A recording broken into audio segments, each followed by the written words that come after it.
জীবনটা কিন্তু আমাদের ছোট, 60-70 বৎসরের জীবন। আমার কথা কিন্তু সুর হবে না, সুর আমার কাছে নাই কোত্থেকে দিব। বিদায় মনোযোগী হলে বুঝে আসবে জীবনটা কিন্তু আমাদের ছোট, 60-70 বৎসরের। কিন্তু এই উম্মত হওয়ার কারণে, উম্মতে মুহাম্মদী হওয়ার কারণে 60-70 বৎসর আমাদের কাউন্ট হবে না, হিসাব হবে না। হিসাব হবে অল্প সময়।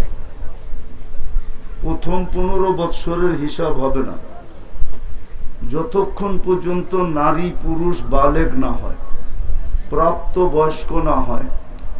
এই সময়টা পুরাই নিষ্পাপ হিসাবে লেখা থাকবে। বিদায় পুরুষ যদি 15 বৎসরে হয়, তাহলে 60-এর থেকে 15 হিসাবে আসবে না, কাউন্টে আসবে না।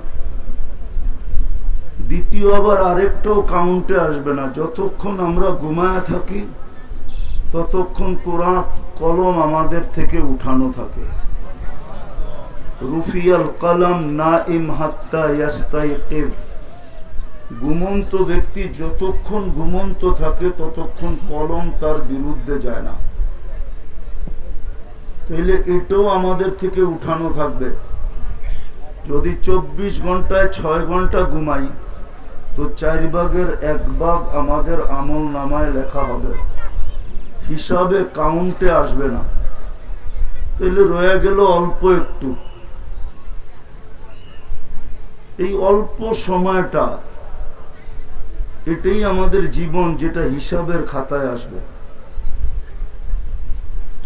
বিদায় আমরা যেখানেই বাস করি, বাসা আমাদের যেমনই হোক, বংশ আমাদের যেমনই হোক, কেননা দুনিয়াতে উঁচা বংশ নিচা বংশ আছে। ওয়াজআলনাকুম শুউবান ওয়া কাবাইলা। দুনিয়ার সবচেয়ে উচ্চ বংশ হলো কুরাইশ।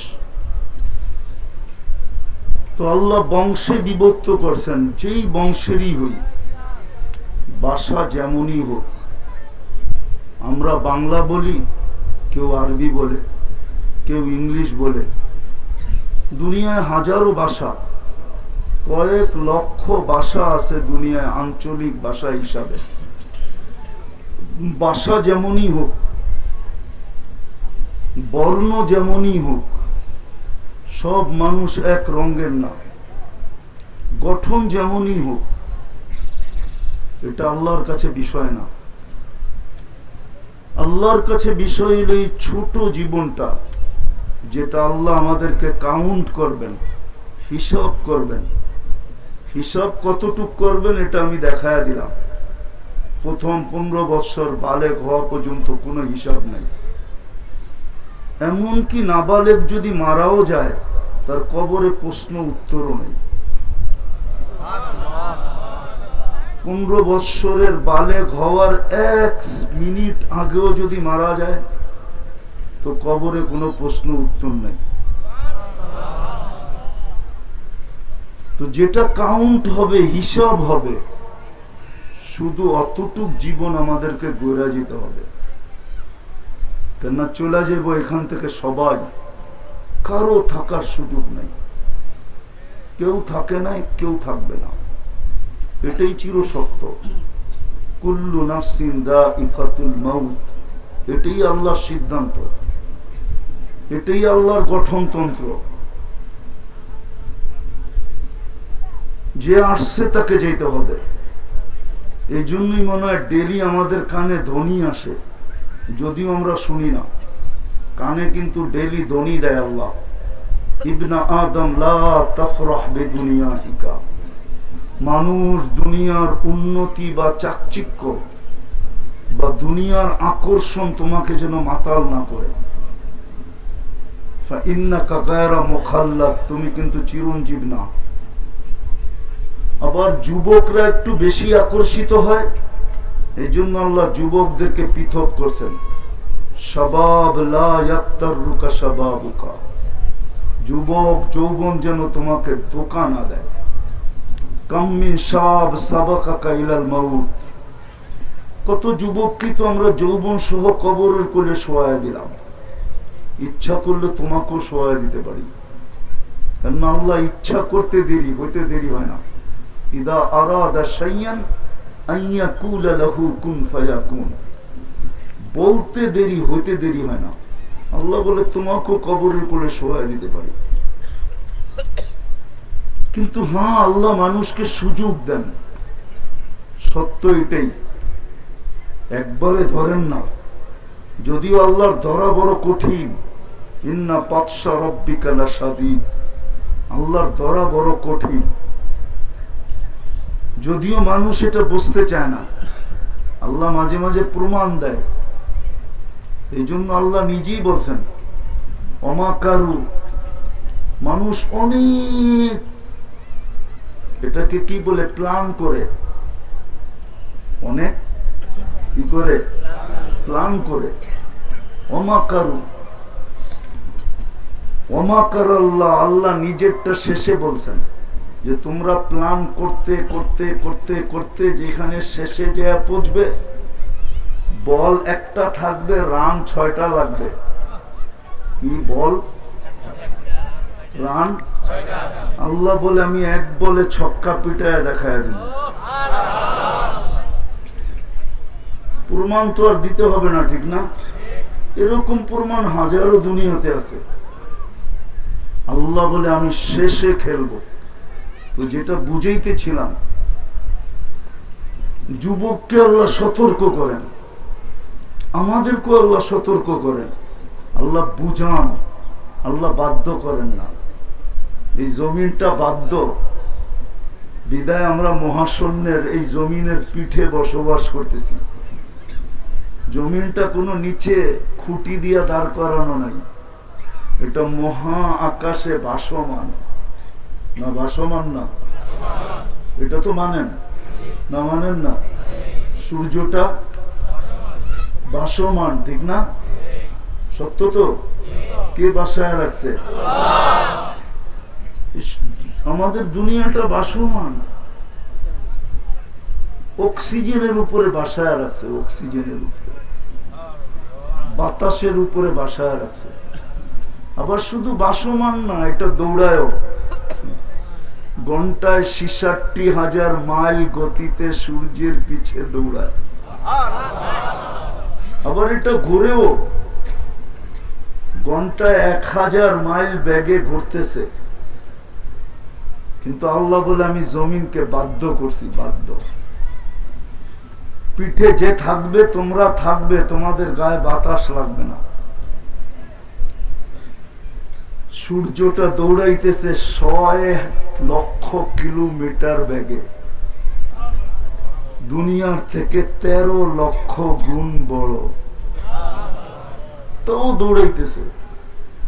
দুনিয়া সূর্যের পিছে দৌড়াইতেছে, সূর্য দুনিয়ার আগে দৌড়াইতেছে। সব বাধ্য করছেন। আল্লাহ বলে মানুষ তোমাকেও বাধ্য করতে পারতাম। আল্লাহ আমাদেরকে বাধ্য করতে পারতেন, বিশাল সৃষ্টি সব বাধ্য। এই জন্যই আল্লাহ বলছে উনদুর ইলাস সামাই ওয়া ইরতিফাইহা। আজ পর্যন্ত এই মজমা একজনও নাই, বুড়াও নাই, গুড়াও নাই, নারীরা শুনতেছে এরাও নাই, পুরুষরা শুনতেছে এরাও নাই, যে কেউ আজ পর্যন্ত আকাশটার দিকে তাকায়া কখনো এই কথা বলছি যে সুবহানাল্লাহ, তুমি খুঁটি ছাড়া দাঁড় করাইলা কেমনে? এই কথাটা আজ পর্যন্ত একজনও বলে নাই, একবারও বলে নাই। অথচ আল্লাহর হুকুম ছিল উনদুর ইলাস সামাই ওয়া ইরতিফাইহা, আকাশ দেখো, উচ্চতা দেখো। উনদুর ইলাস শামসি ওয়া শুআইহা, সূর্য দেখো আর কিরণ দেখো। উনদুর ইলাল বিহারি ওয়া আমওয়াজিহা, সমুদ্র দেখো আর তরঙ্গমালা দেখো। উনদুর ইলাল জিবালি ওয়া ইস্তিকরারিহা, পাহাড় দেখো এবং দৃঢ়তা দেখো। উনদুর ইলাল আরদি ওয়া ইত্তিসাইহা, জমিন দেখো আর প্রশস্ততা দেখো। দেখো সব বাদ্য কুল্লু জালিকা ইউকাররিরু জালালি ওয়া জামালি, সব বাদ্য, কিন্তু আমাদেরকে বাধ্য করেন না, আমাদেরকে বুঝাইতেছেন যে তোমার জীবনটা কিন্তু ছোট, তুমি যেই কোনো মুহূর্তে আমার কাছে চলে আসবে, যেই কোনো মুহূর্তে আমার কাছে চলে আসবে, আমি চাইতে দেরি, তুমি আসতে দেরি হবে না। আল্লাহ চাইতে দেরি, থাবা মারতে দেরি করবে না। ও আখাযনাহু বাগতাতান, কোরআন বলে তোমাকে ছো মাইরা উঠায় নিয়ে যাবে, হোক না তোমার ঘর, কিন্তু তোমার ঘরের থেকেই উঠায় নিয়ে যাব, হোক না তোমার অফিস, তোমার অফিস থেকেই উঠায় নিয়ে যাব, হোক না চতুর্দিকে পাহারা বেষ্টিত জায়গা, ওইখান থেকে উঠায় নিয়ে আসব, শুধু সীমারেখা আসতে দেরি। বিদায় আল্লাহ আমাদেরকে বুঝাইতেছেন, বাধ্য করতেছেন না। ভালো মতে শুনতে হবে। আমি একটা জিনিস বুঝাইতে চাইতেছি, জীবনটাকে কিন্তু গড়া যেতে হবে, কাটায় গেলে চলবে না। হ্যাঁ, এইখানে যা মিলতেছে ওটা লেখা ছিল, এইখানে যার যেটা মিলতেছে এটা লেখা ছিল, প্ল্যানের ভিতরে ছিল। আর দুনিয়া বিত্তাকাদ্দুর এইখানে লেখা আছে, কিন্তু পরে যেই জায়গায় যাব ওটা লেখার উপরে নির্ভর না। আল আখিরাতু বিত্তাজাহুদ, ওটা কইরা নিয়ে যেতে হবে। এইখানে যা মিলার এটা ভাবতে হবে যে এটা এখানে লেখা ছিল, লেখা ছাড়া মিলবে না। যার লেখা আছে যতটুকু অতটুকু মিলবে, কসম খোদার। রুফিয়াতিল কালাম জুফাতিস সুহুব, এটি সত্য। কিন্তু ওই যে ওইটা যেখানে চলে যাব ওটা লেখার উপরে নির্ভর না, ওটা আমার গড়ার উপরে নির্ভর। আমি যতটুকু গড়ব অতটুকু মিলবে, গড়ব না মিলবে না, আমার গড়ার উপরে নির্ভর। যুবক যদি গড়ে তাহলে যৌবন হিসাবে মিলবে, কতটুকু মিলবে এটাও বলে দিছেন। যুবক যদি গড়ল তাহলে চলবে জমিনে, প্রশংসিত জমিনে হোক আর না হোক, জমিনওয়ালারা আর প্রশংসা করুক আর না করুক, রব্বে কাবার কসম আল্লাহ প্রশংসা করবে। আমি হাদিস দিতেছি, জমিনে যখন চলবে তো আল্লাহ যুবককে দেখায় বলবে, উনজুর ইলা হাযা শাব, এই যুবকের দিকে দেখ, ইন্নী উবাহি বিহিল মালাইকা, আমি ফেরেশতাদের উপরে একে নিয়ে গৌরব করতেছি। আল্লাহ গৌরব করবে যুবককে নিয়ে।